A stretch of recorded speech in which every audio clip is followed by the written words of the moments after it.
They found her in the wreckage of a scouting vessel, half buried in the frozen dust of Kepler 442b, her breathing shallow, her suit torn open at the shoulder.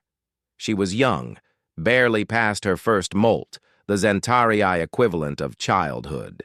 And when the salvage crew pulled her from the twisted metal, they saw the crack running through her helmet's faceplate like a lightning strike frozen in glass.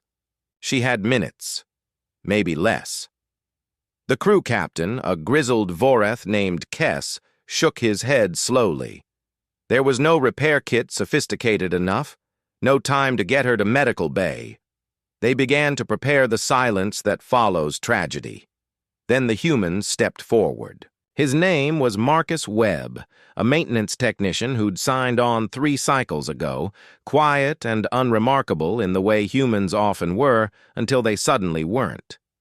He knelt beside the cub without asking permission, his weathered hands already moving, and pulled something from his toolkit that made the Zentarii mother, who'd arrived screaming from the main ship, freeze in place. It was primitive, crude, a roll of silvered adhesive tape that humans called duct tape, a substance that belonged in engine rooms and cargo holds, not in the delicate surgery of life support systems.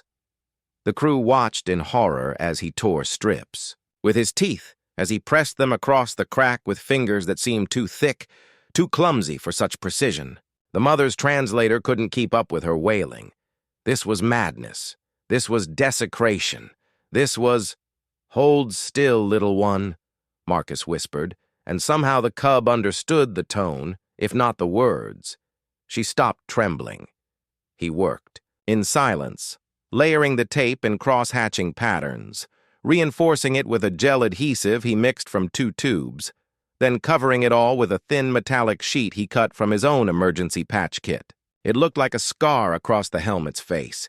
It looked like something held together by hope and stubbornness. When he activated the seal test, the reading came back green. The mother collapsed. The crew stood frozen, and the cub, the little Zentarii cub with death still lingering in her wide, dark eyes, looked up at the human who'd saved her with materials that cost less than a meal.